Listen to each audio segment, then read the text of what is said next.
जय जय श्री चैतन्य जय हो नित्यानंदा। जय अद्वैत चंद्र जय गौर भक्त वृंदा। जय जय श्री चैतन्य जय हो नित्यानंदा।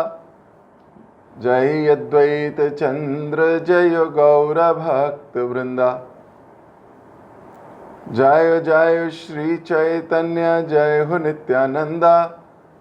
जय अद्वैत चंद्र जय गौर भक्त वृंदा। हरे कृष्ण। आप सभी भक्तों का बहुत बहुत हार्दिक स्वागत द ग्रेट आचार्याज की श्रृंखला में। हम श्रीपाद माधवेंद्र पुरी जी के विषय में पढ़ रहे हैं। कल हमने पढ़ा कि किस प्रकार गोपाल जी ने अपने आप को समर्पित किया है माधवेंद्र पुरी को। सेवा करने के लिए कहा है कि अब आप सेवा करो। मैं तो सेवा के लिए बहुत दिनों से तुम्हारी बाट देख रहा था। तब से इन झाड़ियों के नीचे मैं पड़ा हूं, सिर्फ तुम्हारे आने की प्रतीक्षा कर रहा था। भगवान अपने भक्तों को कितना स्नेह करते हैं। विग्रह के रूप में प्रकट हो जाते हैं कि अब सेवा कर लो। और सेवा करने से जो भक्त है उसको ज्यादा संतुष्टि मिलती है। तो भगवान विग्रह के रूप में आते हैं तो ये भी भक्त पे कृपा करने के लिए ही आते हैं। कल प्रकट हुए, अन्नकूट हुआ, और अन्नकूट भी ऐसा अन्नकूट कि एक दो दिन नहीं, कई दिन चलता रहा। कभी एक गांव, कभी दूसरा गांव, कभी तीसरा गांव, कभी चौथा गांव। सारे गांवों ने मिलकर अपने अपने सर पर यह जिम्मेदारी ली कि ये महोत्सव रुकना नहीं चाहिए। भक्ति में सर्वप्रथम जो चीज चाहिए वो उत्साह है। उत्साह, इन्वॉल्वमेंट, इन्वॉल्व होना किसी भी उत्सव में या किसी प्रोसेस में। और ये उत्साह ही उत्साह को जन्म देता है। आप में उत्साह है, आप औरों को भी उत्साहित कर सकते हो। जिसमें उत्साह नहीं है वहां पर आप देखोगे कोई उत्सव ही नहीं है। और उत्सवों से उत्साह भी आता है और उत्साह से उत्सव होते हैं। दोनों एक दूसरे के पूरक हैं। तो एक दिन मथुरा के एक धनी क्षत्रिय ने गोपाल जी के लिए प्रचुर मात्रा में धन दिया और एक मंदिर बनवा दिया। इस संसार में लोग अपना अपना घर तो बनाते ही हैं। EMI पे ले लेके घर बनाते हैं ना, किसी और से उधार लेते हैं, बैंक से, किसी फाइनेंसर से उधार लेते हैं, उधार ले लेके घर बनाते हैं। सच्ची बात है, बनाते ही हैं। और जो भगवान का घर बनाता है वो श्रेष्ठ जन, जो भगवान के लिए घर बनवाता है या मंदिर बनाता है, भगवान उसका घर गोलोक में बनाते हैं। भगवान भी छोड़ते नहीं हैं। ये यथा माम प्रपद्यते तांस तथै भजामि अहम्। जाकी रही भावना जैसी, रघु मूरत दिखे तिन तैसी। भावना के ऊपर है। आप उनके लिए कुछ करते हो, कृष्ण उसी प्रकार से रेसिप्रोकेट करते हैं। एक बार एक गुरु थे, बैठे थे तो उनकी व्यास पूजा का अवसर था। व्यास पूजा अर्थात उनका जन्मदिन था, तो शिष्य लोग बहुत खुश थे। तो एक शिष्य ने आके अपने महाराज को लाखों रुपए का गिफ्ट दिया। तो महाराज ने कहा हाँ लाइए, दे दीजिए, रख दीजिए। और महाराज अपना बैठे रहे। फिर दूसरा शिष्य आया, उसने उससे भी बड़ा गिफ्ट दिया। उन्होंने बोला रख दीजिए। फिर एक शिष्य आया, उसने एक गाड़ी दी पूरी की पूरी। गुरुदेव ने बोला रख दीजिए। फिर एक शिष्य आया, उसने कुछ और दिया, रख दीजिए। फिर एक शिष्य आया, उसने आधा सेब ऐसे अर्पित कर रहा था। तो गुरुदेव खड़े हो गए, नीचे उतरकर आए, उसके हाथ से सेब लिया, उसे गले लगाया और बोला बैठो, और आके फिर बैठ गए। तो जब पूरा उत्सव समाप्त हो गया, तो जो उनके पर्सनल सेक्रेटरी हैं पूछते हैं कि हे गुरुदेव, ये लीला आपकी समझ नहीं आई। वैसे भी वैष्णवों की लीला समझ आती कहाँ है, खुद ही समझने का प्रयास करते हैं, सही गलत सोचकर बैठ जाते हैं, वहीं अपराध होते हैं। तो इसने पूछ लिया, पूछना अच्छी बात है। तो जिज्ञासा की, गुरुदेव आपकी लीला नहीं समझ आई, अगर आप उचित जाने और मुझे इस लायक समझें तो बताएं, नहीं तो ठीक है, जब मेरी बुद्धि श्रेष्ठ हो जाएगी तब बता दीजिएगा।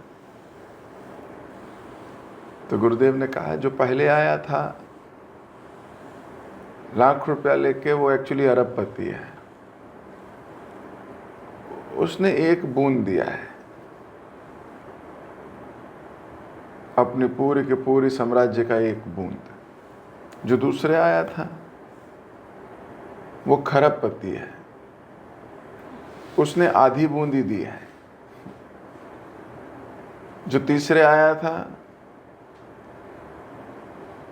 वो पूरी गाड़ियों के कंपनी का मालिक है, 10 लाख गाड़ी है, उसमें उसने एक बूंद भी नहीं दिया। और जो बाद में आया आधा सेब लेकर, वो कल से सोच रहा है क्या दूं, उसके पास एक ही सेब है,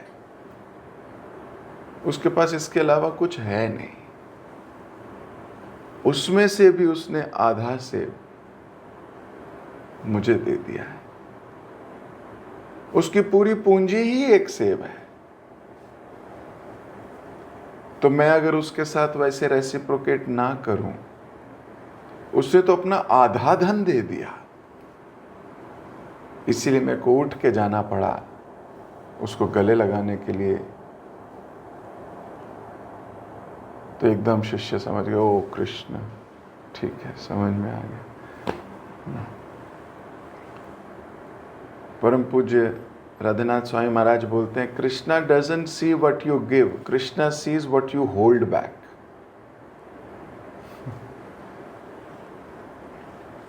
Krishna sees what you hold back. So what you are holding back?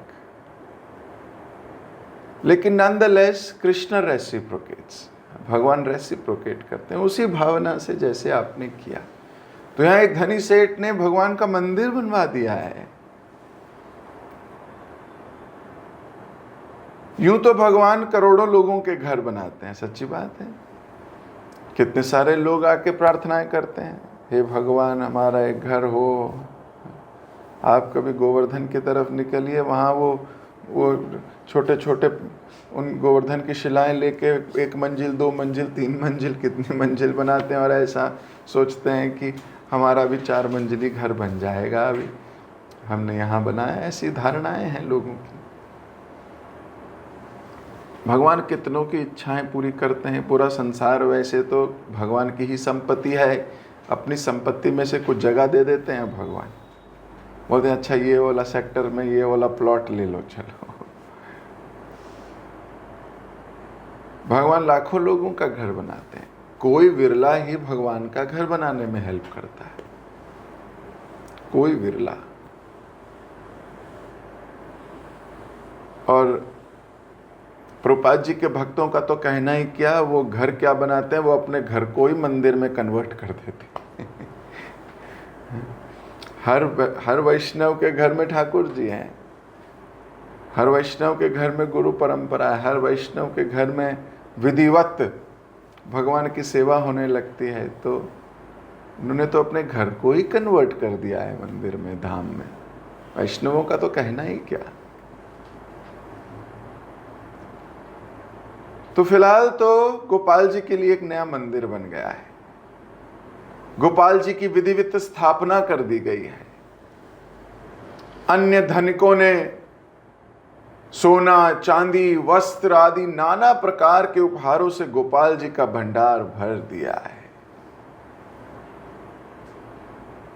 बहुत से ब्रजवासियों ने उन्हें एक एक गाय भेंट की है, जिससे उनकी सहस्रों गायें हो गई। दूध, दही, माखन, मिश्री से उनका भंडार भरा पूरा रहने लगा। गौड़ देश से आए 2 ब्राह्मणों को दीक्षा देकर माधवेंद्रपुरी ने उन्हें गोपाल जी की सेवा का भार सौंप दिया। उनकी राज सेवा नित्य नियमित रूप से चलने लगी।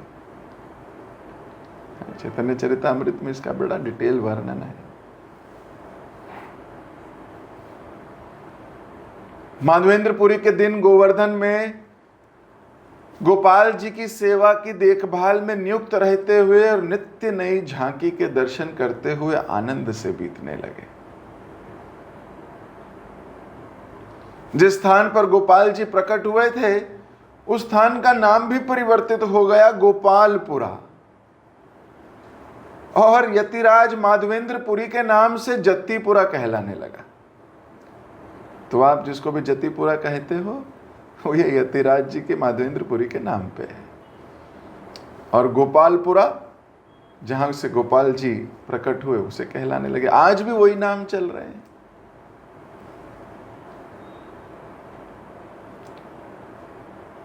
उत्तर भारत में मधुर भक्ति रस की गंगा बहाने वाले श्रीपाद माधवेंद्रपुरी ही आए। ब्रज में रस उपासना के जिस नए युग की 16वीं शताब्दी में आरंभ हुआ, उसके मूल वही थे। He is the base, he is the root. उन्हीं के शिष्य हुए श्रीपाद ईश्वरपुरी, और उन्हीं के शिष्य हुए श्री चैतन्य महाप्रभु। तो महाप्रभु के गुरु हैं। चैतन्य महाप्रभु ने भी उन्हें भक्ति रस का आदि सूत्र कहा है चैतन्य चरितामृत में।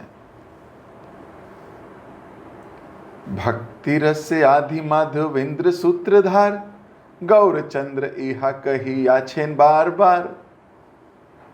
भक्ति रस आदि माधवेंद्रपुरी सूत्र हैं उसके।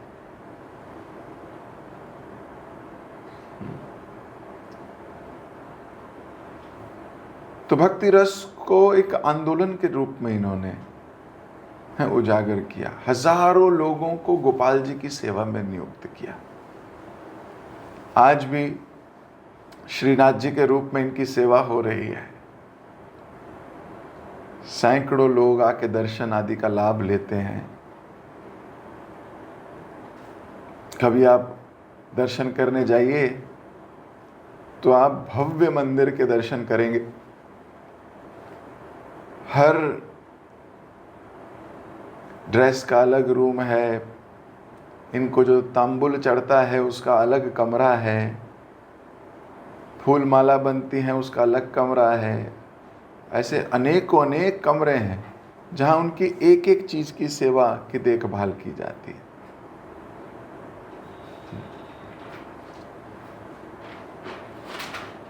तो वास्तव में हमने इनके जन्म के बारे में तो कुछ कहा ही नहीं।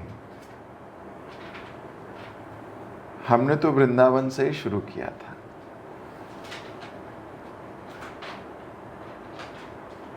पूर्व बंगाल के श्रीहट्ट जिले में एक गांव है जिसका नाम है पूर्णिपाट। इसी ग्राम में एक धर्मनिष्ठ वारेंद्र ब्राह्मण के घर श्री माधवेंद्रपुरी जी का जन्म हुआ था। कुछ बड़े हुए तो बालक को चतुष्पाठी में भर्ती कराया गया, स्कूल में। अपनी धी शक्ति का असाधारण परिचय दिया इस बालक ने। खेल खेल में एक के बाद एक व्याकरण, काव्य, धर्मशास्त्र आदि में दक्ष हो गए।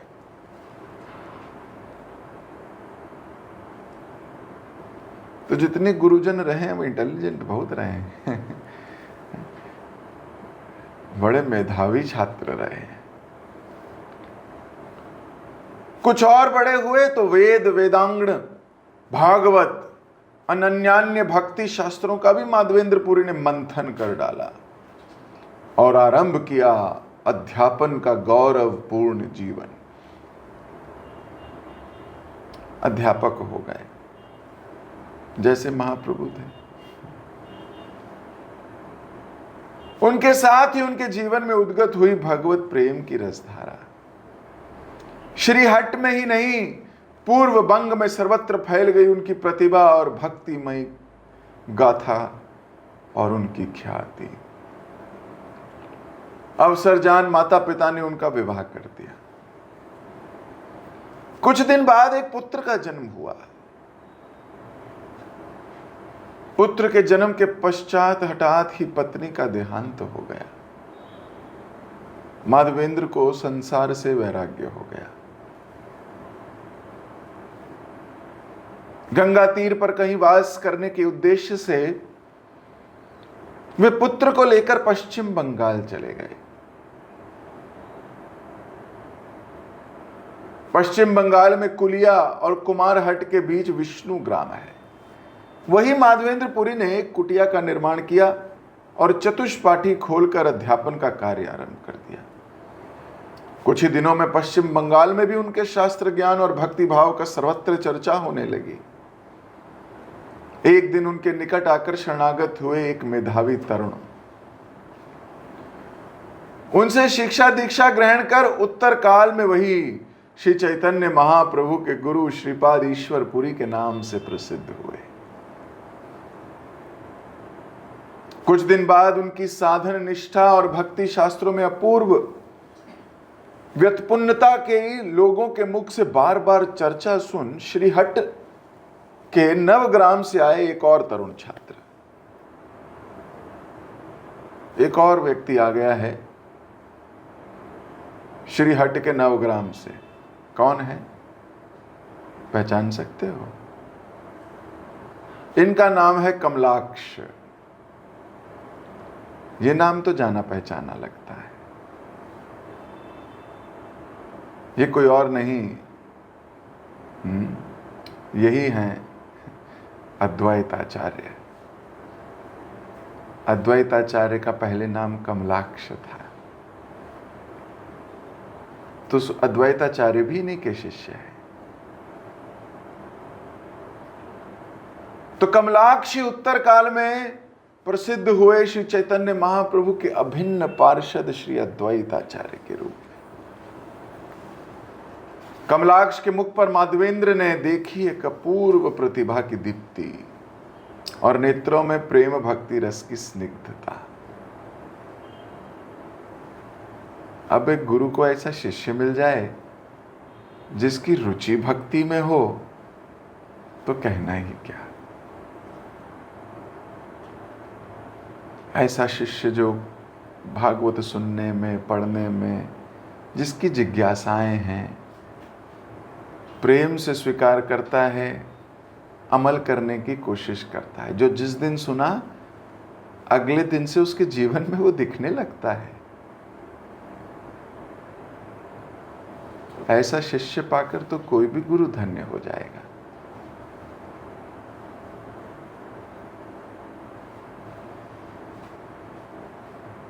माधवेंद्रपुरी के उनके अंतर में छिपी अनन्य असाधारण व्यक्तित्व को पहचानने में देर न लगी। उन्होंने दोनों हाथ उठाकर उसको गोद में उठा लिया। घर में ही आश्रय देकर वात्सल्य की तरह उन पर कृपा वृष्टि की।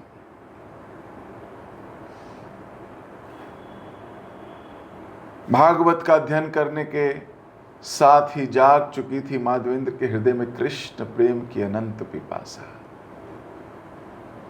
उनके निष्ठावान सात्विक जीवन में बहे चली थी रागानुगा भक्ति रस की पावन धारा।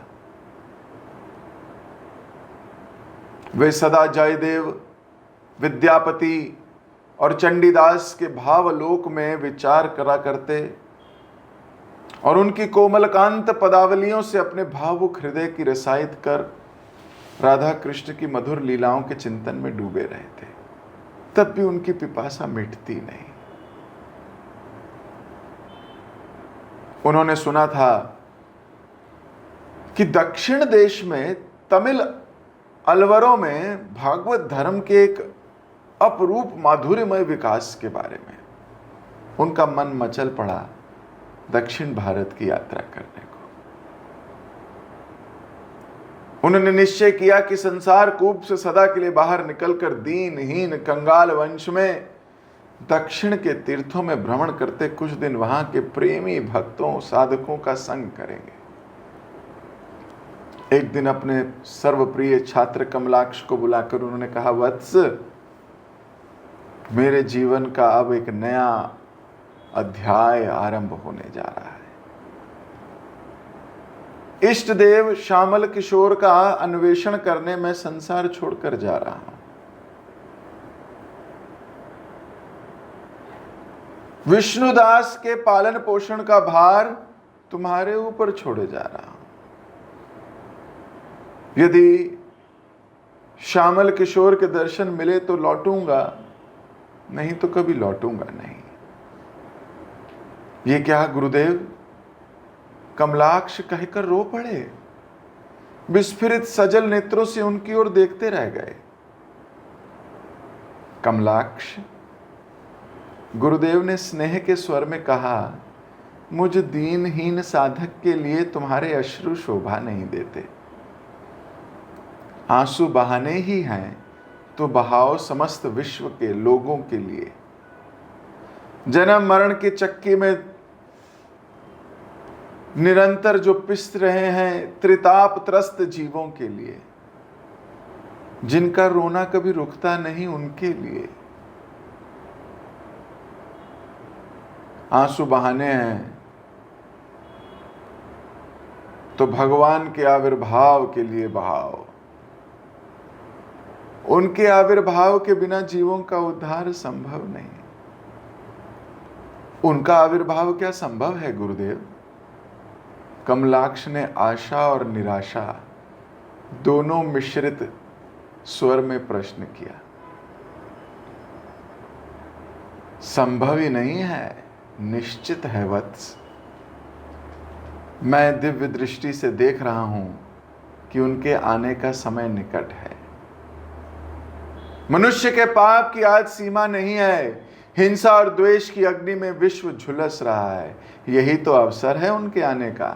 पर वत्स, उन्हें शीघ्र आविर्भूत कराने के लिए मैं भारत के प्रत्येक तीर्थ में जा जाकर तिल और तुलसी हाथ में ले रो रो कर उन्हें आवाहन करूंगा। तुम भी तुलसी लेकर रो रो कर उन्हें पुकारना। वे तुम्हारी पुकार अवश्य सुनेंगे।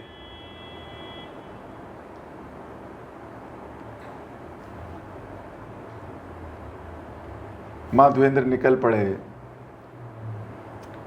कमलाक्ष और विष्णुदास से विदा लेकर श्यामल नव किशोर के संधान के पथ पर। उस दिन से कमलाक्ष अपने गुरु की आज्ञा लेकर जीने लगे। हम लोग सुनते हैं अद्वैत आचार्य की पुकार से भगवान चैतन्य महाप्रभु प्रकट हुए। सच्ची बात है। लेकिन ये नहीं सुनते कि माधवेंद्र पुरी की कृपा है जिसकी वजह से वो प्रकट हुए। गुरु की आज्ञा, गुरु की कृपा के बिना ऐसा संभव ही नहीं है। किसी व्यक्ति में, चाहे वो सदाशिव और विष्णु का मिश्रित रूप ही क्यों ना हो, अद्वैत आचार्य भी अपने गुरु की आज्ञा ही पालन कर रहे हैं। गुरु स्वयं पुकार रहे हैं और शिष्य को बोल रहे हैं तुम्हारी अवश्य सुनेंगे। तुम पे कृपा जरूर करेंगे। तो देखिए, तो भगवान अद्वैत आचार्य की बात पूरी करने के लिए प्रकट हुए या माधवेंद्र पुरी की बात प्रकट करने के लिए प्रकट हुए? तो वास्तव में दोनों की, एक अपने गुरु की सेवा में लगा है और एक पर गुरु की पूरी कृपा है।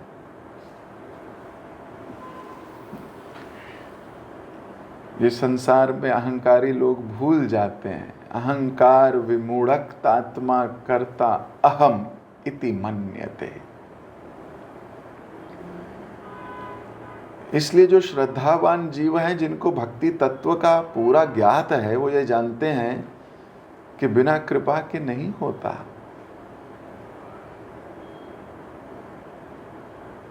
ये बात बार बार याद दिलाई जाती है वैष्णवों के समाज में, इसलिए हम प्रोटेक्टेड रहते हैं।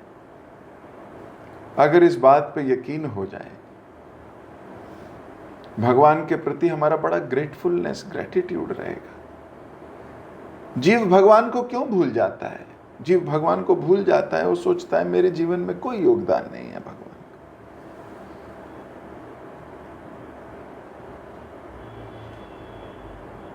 भगवान का हाथ देखना सिखाते हैं गुरु। हर चीज के पीछे कृष्ण की योजना है, ये पॉजिटिव करते हैं गुरु। वास्तव में कृपा भी देते हैं वही। कृपा का पात्र बनना जरूरी है बस, नहीं तो एक दिन इतनी दूर निकल जाते हैं जैसे आज निकल गए माधवेंद्रपुरी। यूं तो कई शिष्य हैं माधवेंद्रपुरी के, लेकिन ये विशेष कृपा किस पे हुई? कमलाक्ष पे हुई। पात्र है, सुपात्र है, जानता है जीवन का लक्ष्य क्या है, प्रेमी है। ये प्रेमी भी अलग ही योनि है, ये भी अलग ही योनि के लोग हैं। प्रेम इंसान को बड़ा सुंदर बना देता है, बड़ा सुंदर बना देता है। घर छोड़ने के बाद सन्यास दीक्षा आवश्यक समझ वे खोजने लगे किसी शक्तिमान और प्रेमी सन्यासी को जिसका आश्रय ले सके। सोचे, माधवेंद्रपुरी जैसे भक्त को भी गुरु की आवश्यकता तो सभी को है। भाग्य से भ्रमण करते करते पूरी संप्रदाय के सन्यासियों की एक जमात से उनकी भेंट हो गई। उनके नेता से प्रभावित हो उन्होंने उनके चरणों में आत्मनिवेदन किया। शुभ मुहूर्त में दीक्षा ग्रहण कर उनके शिष्य हो गए। कुछ दिन उनकी सेवा करी और फिर निकल पड़े दक्षिण की यात्रा पर। सन्यास दीक्षा तो उन्होंने औपचारिक दृष्टि से ले ली, पर उनके मन प्राण इससे भरे नहीं। ज्ञान मार्ग के सन्यास से शुष्क पथ से टकराने लगी उनकी प्रेम धर्म की अंत लीला की रस धारा। अभी वो ज्ञान मार्ग और भक्ति मार्ग में टकराव होने लगा। उनके जीवन में छिड़ गया एक भीषण अंतर्द्वंद।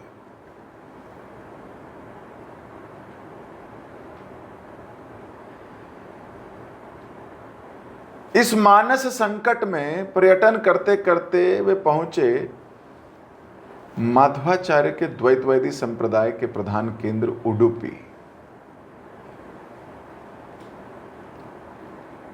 उस समय उडुपी मठ के आचार्य पद को सुशोभित कर रहे थे एक भक्ति सिद्ध महापुरुष आचार्य लक्ष्मीपति, जिनकी वैष्णवी दीक्षा लेकर वे अभिष्ट सिद्धि के पथ पर अग्रसर हो सकेंगे।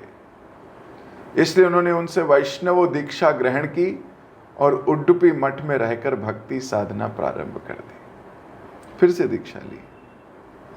बोले ये ज्ञान मार्गी नहीं चाहिए मेरे को, ये ज्ञान मार्गी में मेरी भक्ति मार्ग में ठेस पहुंच रही है। भगवान गीता में कहते हैं योगिनाम अपि सर्वेषां मद्गतेन अंतरात्मना श्रद्धावान भजते यो माम सामयुक्त तमो मतः।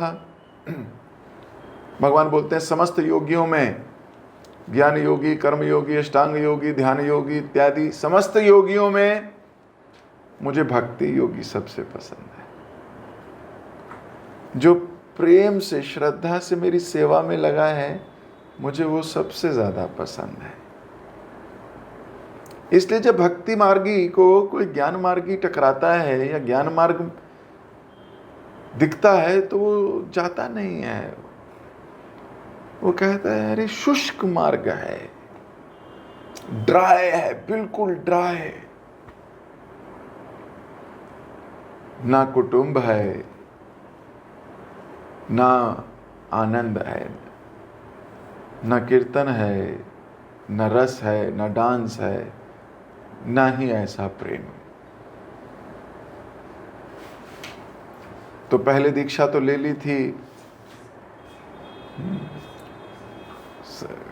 शुष्क ज्ञान मार्गी से, अभी टकराने लगे, बोले नहीं नहीं वैष्णव धर्म में जाऊंगा।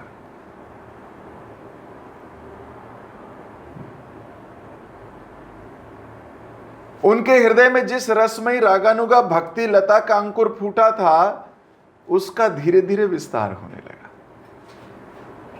उसी अवस्था में जयदेव के गीत गोविंद, बिल्व मंगल के कृष्ण कर्णामृत और अलवरों के प्रेम धर्म ने उन्हें विशेष रूप से प्रभावित किया।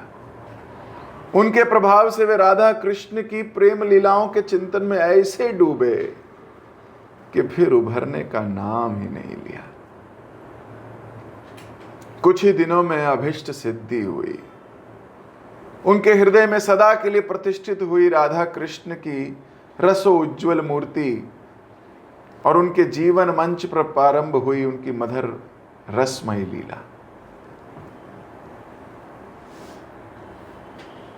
रागानुगा के साधक के जीवन में भक्ति सोतास्वनी की जो गति है वो कभी कभी इसी प्रकार बड़ी वक्र हो जाती है। टेढ़े मेढ़े रास्तों से होती हुई, साधन के विभिन्न पथों में बहती हुई, ज्ञान कर्म वैधि भक्ति की चट्टानों से टकराती हुई अंत में जा मिलती है कृष्ण प्रेम के रस के सागर में। कृष्ण प्रेम रस सागर में अवगाहन करने के पश्चात आरंभ हुआ रसिक शिरोमणि श्री माधवेंद्र पुरी जी का आचार्य जीवन। वे भारत की यात्रा पर निकल पड़े। भारत की प्रेम धर्म साधना के उत्स के रूप में उनका आविर्भाव हुआ। उनकी उत्स का प्रवृत्ति काल में श्री चैतन्य महाप्रभु की महाभावमयी प्रेम गंगा के रूप में महाप्रकाश हुआ।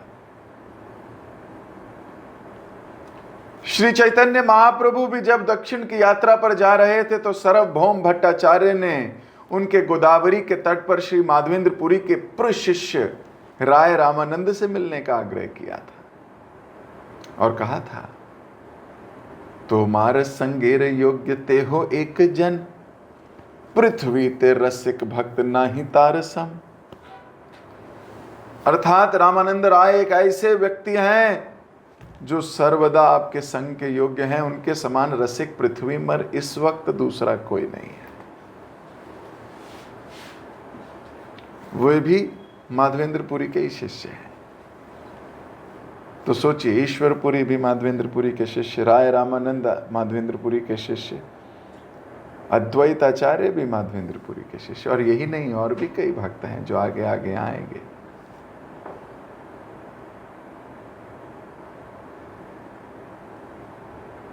चैतन्य महाप्रभु उनसे मिले थे और यात्रा से लौटकर सार्वभौम भट्टाचार्य से कहा कि दक्षिण में तो मैं नाना धर्म और नाना धर्म पथों से मेरा स्पर्श हुआ, पर मैंने देखा कि रामानंद का धर्म सबसे श्रेष्ठ है। अब रामानंद का धर्म रामानंद में कैसे प्रस्फुटित हुआ है? माधवेंद्रपुरी जी के द्वारा। ये धन रामानंद ने गुरु परंपरा से प्राप्त किया है।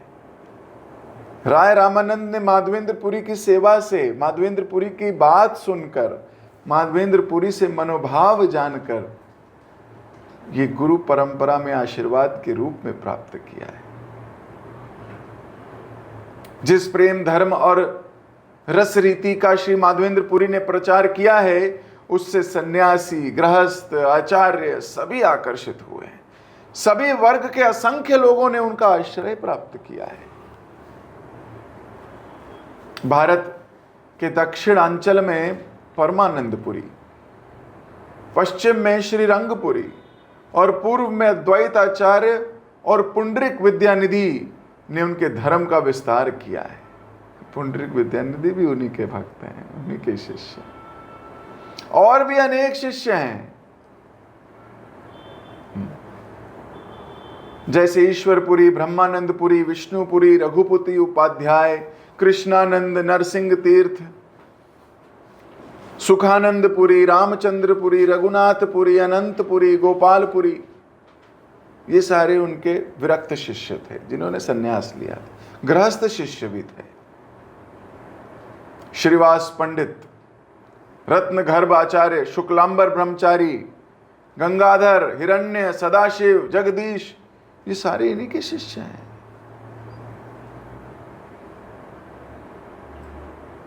श्रीवास पंडित ने अपने प्रभाव से पाक चैतन्य महाप्रभु के युग में एक छोटा पर दृढ़ भक्त समाज संगठित कर लिया था।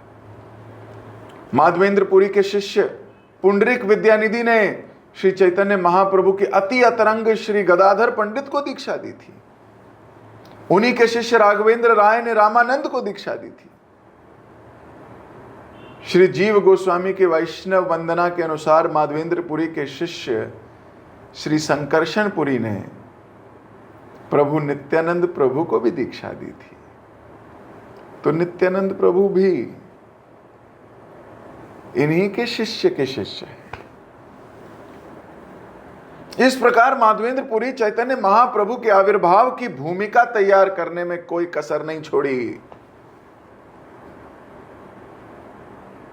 महाप्रभु की टोली इतनी सुंदर बनाने में श्रीपाद माधवेंद्रपुरी की योजना है।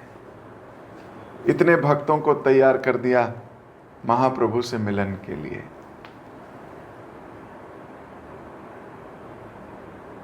भक्ति रत्नाकर में उल्लेख है कि दक्षिण भ्रमण करते समय श्री माधवेंद्रपुरी की श्री नित्यानंद प्रभु से भेंट भी हुई थी और नित्यानंद प्रभु ने गुरु बुद्धि से उनका सम्मान किया था।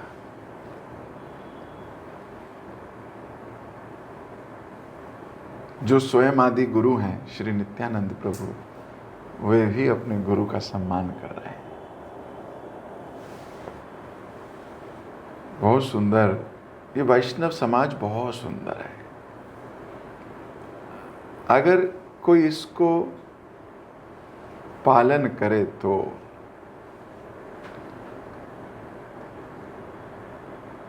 मान लीजिए ये जन्म आपका अपने सुधार के लिए ही हुआ है। ये वैष्णव धर्म का कोई पालन करे तो बहुत सुंदर बन सकता है। हमारे अनर्थ बीच बीच में आके हमें गिराते रहते हैं। उनको पहचानना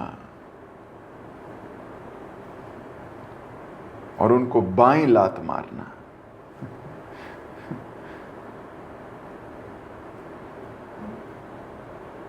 तो बहुत सुंदर। अभी गोपाल जी की सेवा में, अब मैं आपको वापस लिए चलता हूं। गोपाल जी की सेवा हो रही है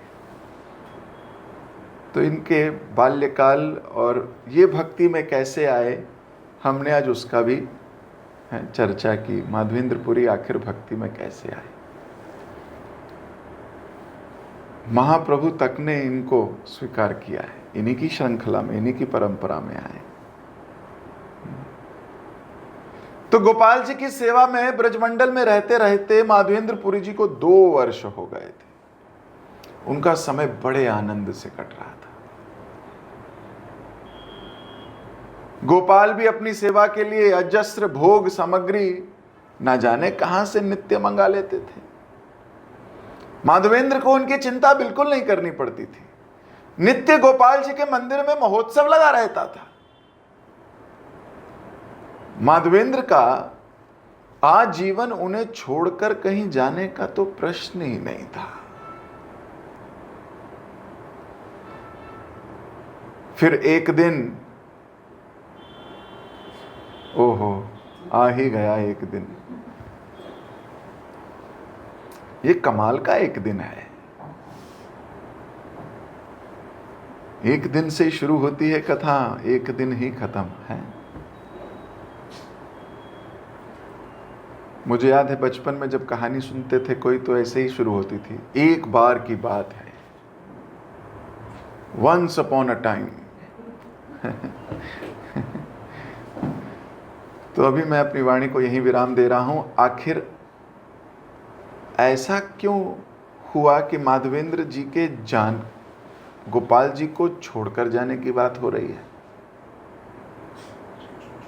क्या गोपाल जी कोई आज्ञा देने वाले हैं? क्या ये वही आज्ञा तो नहीं जिसके बारे में इतना प्रचलित हो गए स्वयं माधवेंद्रपुरी, और केवल माधवेंद्रपुरी नहीं, गोपीनाथ जी भी। इसकी चर्चा अगर कृष्ण ने चाहा तो हम कल करेंगे।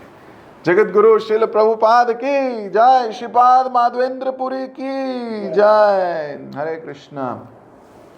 किसी भक्त का कोई प्रश्न है, कोई टीका है, कोई टिप्पणी है?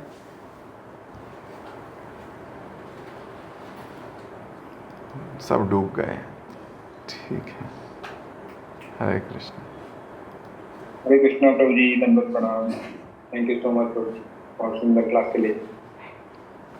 आज की क्लास में आपने हमें उत्साह के बारे में बताया कि भक्ति में जो सर्वप्रथम चीज चाहिए वो है उत्साह। और यही उत्साह जो होता है, इससे और भी उत्साह जन्म लेता है।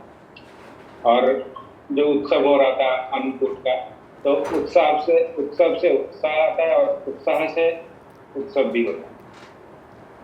और आपने ये बताया कि जो जिस तरह भगवान को समर्पित करते हैं, भगवान भी उनके साथ वैसे ही आदान प्रदान करते हैं। अगर हम भगवान के लिए मंदिर बनवाते हैं तो भगवान भी हमारे लिए घर बनाते हैं गोलक में। तो इसको आपने एक स्टोरी के माध्यम से समझाया, जैसे कि गुरु के पास सब लोग गए थे कि कोई कुछ दे रहा था, कोई कुछ दे रहा था, पर जो लास्ट में सेव दिया तो उसने अपना आधा चीज गुरु को दिया, बाकी उन्हें 1% दिया। तो इसमें आपने ये भी बताया कि कृष्ण को वो नहीं देखते हैं कि जो हम उनको देते हैं, कृष्ण उसको देखते हैं जो हम पास में रख लेते हैं। और आपने हमें ये बताया कि हमने पहले ये सुना था कि अद्वैत आचार्य की पुकार से ही महाप्रभु मतलब अवतार लिए थे, पर आज पता चला कि इसके पीछे भी गुरु का ही कृपा है। यहाँ पे माधवेंद्रपुरी जी का कृपा है। तो बिना गुरु की कृपा के हम कुछ नहीं प्राप्त कर सकते हैं। और जिनके जीवन में गुरु नहीं है, उनके पास कृपा भी नहीं। तो हमें सबको प्रयास करना चाहिए। हम सबको गुरु का भी आवश्यकता है। तो हम तो बहुत भाग्यशाली है, आपकी कृपा हम पर है।